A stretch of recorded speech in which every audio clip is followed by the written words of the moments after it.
What what it do? It's Big Ram, the blue collar bro.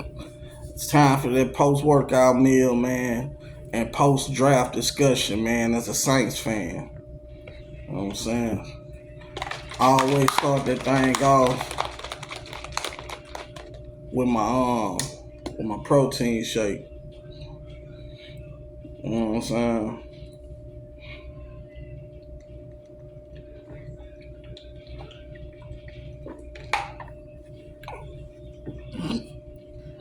I always start off with that protein shake post workout. I'm gonna take the top off this bill.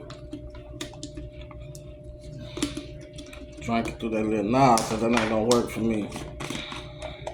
That's almost like a baby with a sippy cup around this motherfucker. But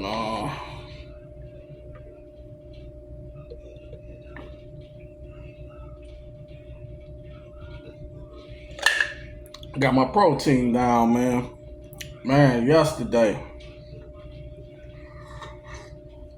Shedeur Sanders finally got drafted. That ain't got nothing to do. Well, it do kind of got something to do with the Saints.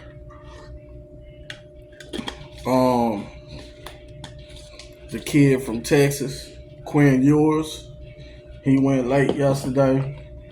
Even Dylan Gabriel was like, what, a third, fourth rounder. Riley Leonard.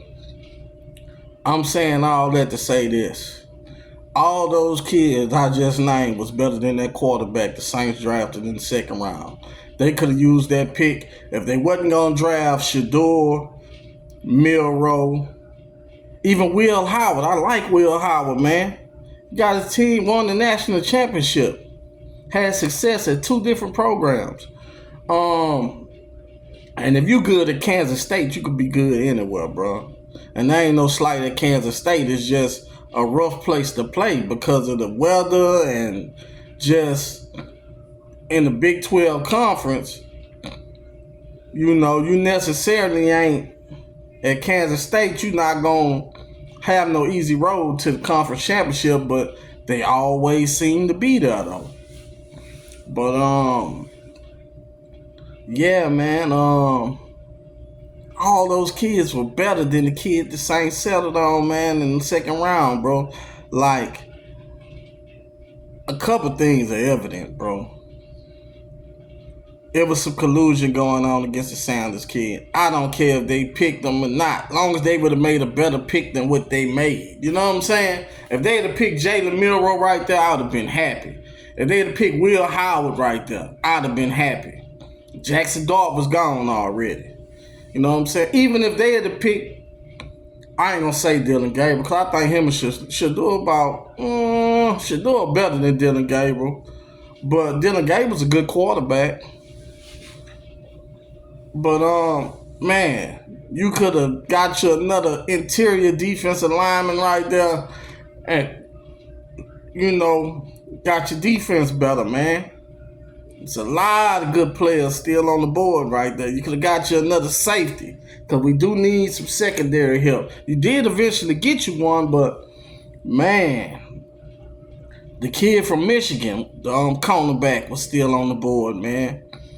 Like, it's just, I don't get the buffoonery, and it's evident, man. Mickey Loomis, he cracking Gayle Benson. He gotta be, bro, because that's the only way you do your job that poorly and still have a job. He definitely cracking Gayle Benson. It's just ridiculous, man. It's ridiculous, man.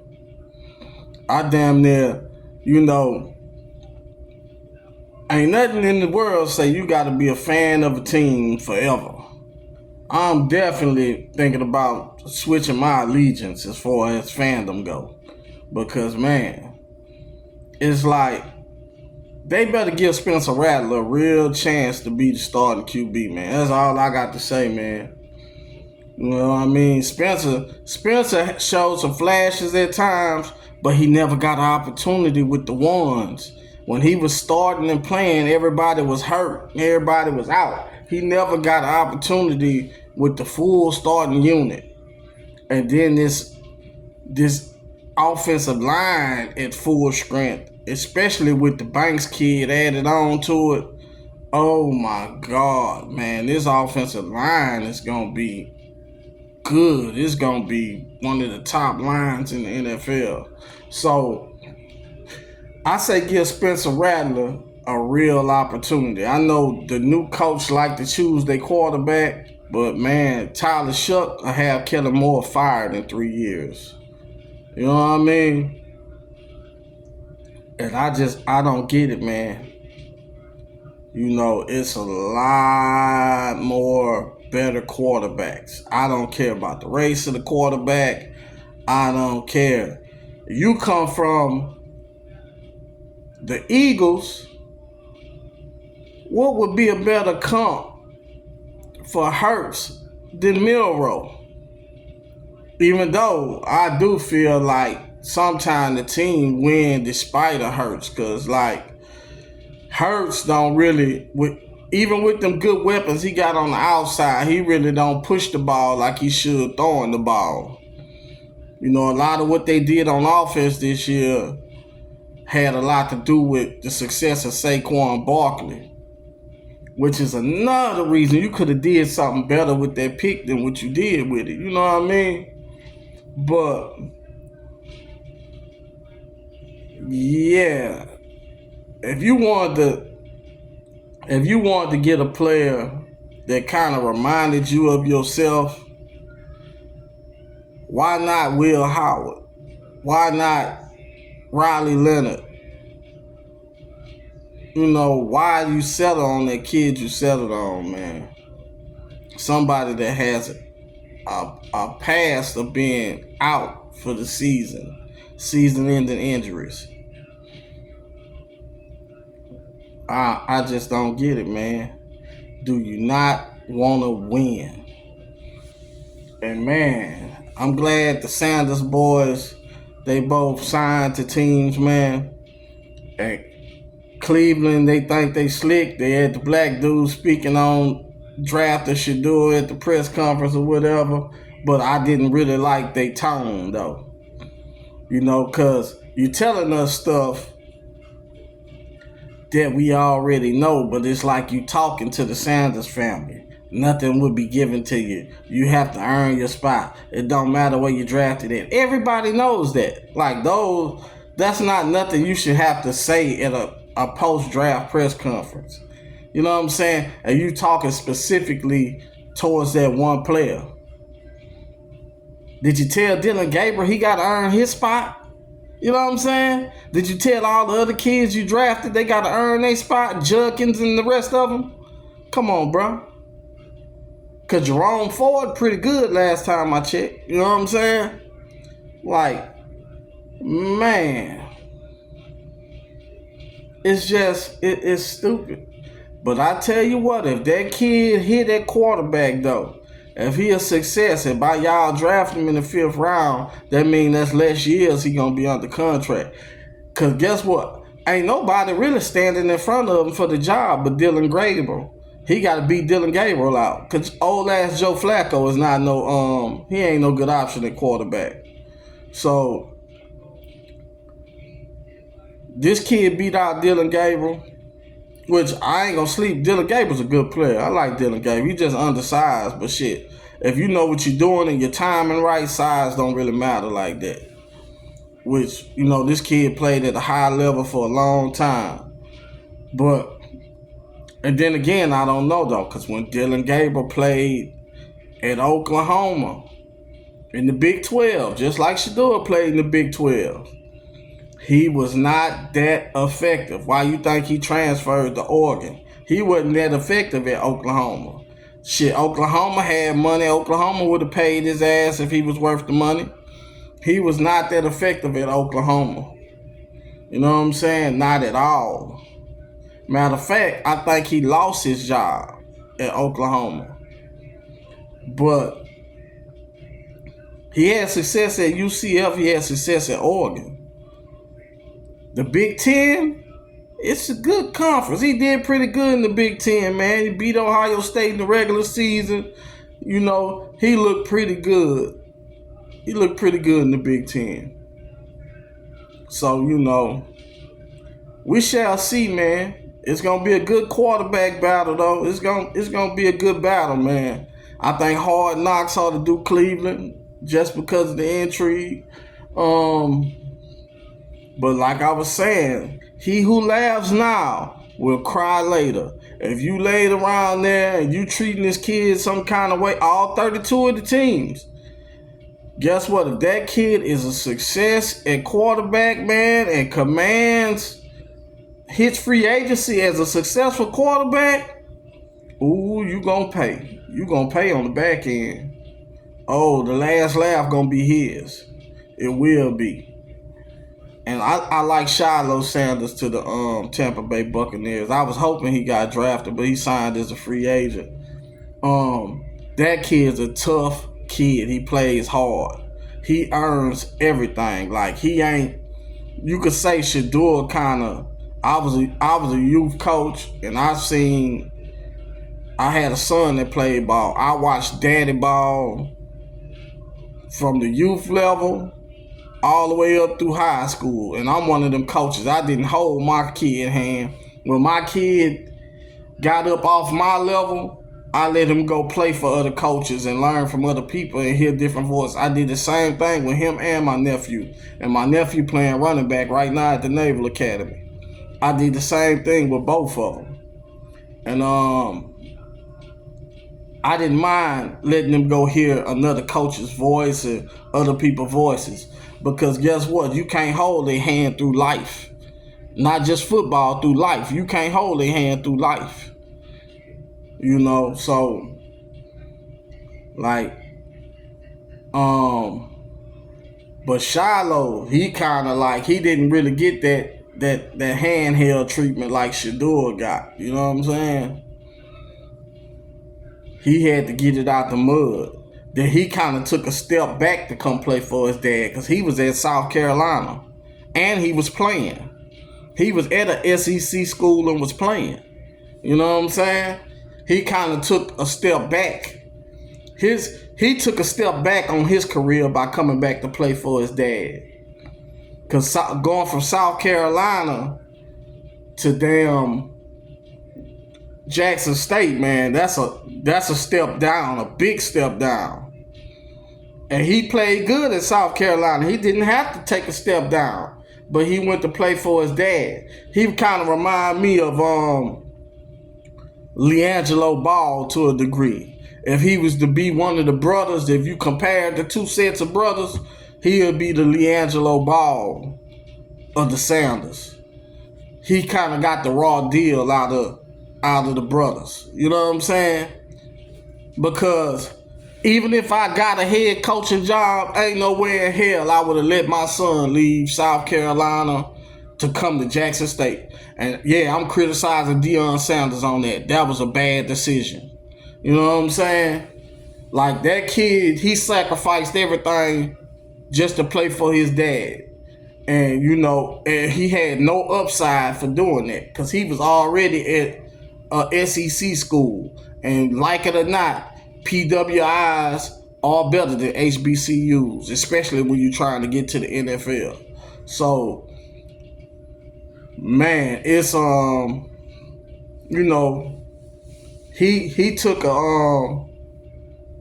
made a big sacrifice just to go play for his dad, man. You know, so he had to get everything out the mud. So I don't know why he kind of got the treatment that his brother was getting. His brother shouldn't have really got that treatment, bro, because they kids at the end of the day, bro. They young men, but they kids. How you feel about the dad really shouldn't affect how you feel about the sons. But this a learning lesson for Shedeur too, though, bro. At the end of the day, I don't care whose son you is, how confident you is, you still got to be professional. You know, the combine, the draft process, that's still a job interview. And you talking about a job for a 7-figure job interview, for a job paying more than 7 figures. Like, you have to show up professional. If you ain't gonna play, at least show up in a suit. You know, take all them big ass stupid chains off and all that, man. You ain't no rapper, dog. You a Silver Spoon kid. Take all them necklaces off and all that and show up and look professional. You know what I'm saying? Show up and look professional, man. Look the part. Yeah, man. Post-workout meal, man. Let me show it to you, man. We got steak with some peppers and onions and broccoli and queso and a salad. You know what I'm saying? High protein, low carbohydrates is how I roll, man. High protein, low carbohydrates, how I roll. And that's what it is, man. Like, I'm a person, I'm very honest, man.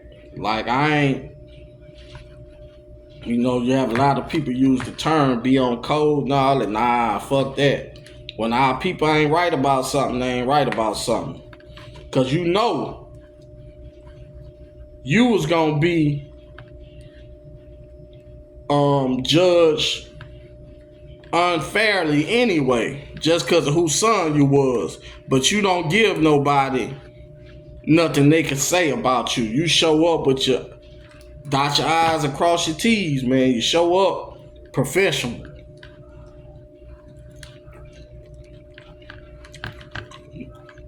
And he didn't show any professionalism in the process. And see, that's the thing about the daddy ball shit too, though. I think in his mind, I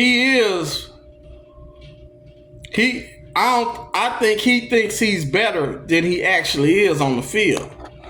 Like, to me, he an average quarterback, be honest, bro. Be real. But ain't nothing wrong with being average. He don't turn the ball over. He do hold it too long and eat too many sacks. I wouldn't want to be one of his offensive linemen because your stats gonna suffer. But he ain't gonna throw it to the other team, though. I will say that about him.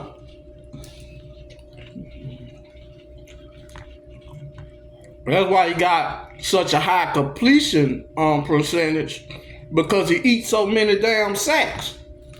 He ain't hurting his stats, but he killing his offensive lineman stats. So the stats could be inflated. The stats don't mean shit sometimes. Cause I think they inflated big time when it come to him. Cause he hold the ball too long.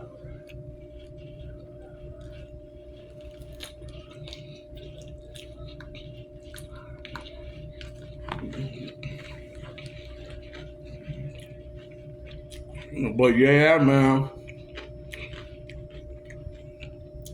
he gonna have to tighten it up, though.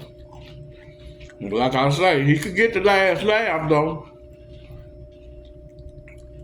If he show up and perform, man, he will get the last laugh, man. And the Saints, bro, I give y'all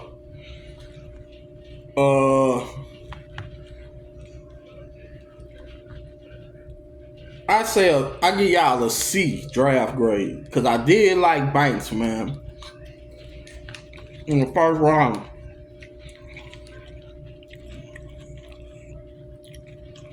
Only pick I really didn't like was the quarterback pick. But if you was to pick right, you did all your other picks, you did fill needs, but I felt you could have got better players if you were to pick correctly, man. Cause Tyler Shough, you probably could have got Tyler Shough in the fucking 5th, 6th round. You didn't have to take him that high. If Shedeur wasn't gonna be the pick right there, you should have went with a high-rated, best available defensive player. And on that note, man, I'm out, man. Peace.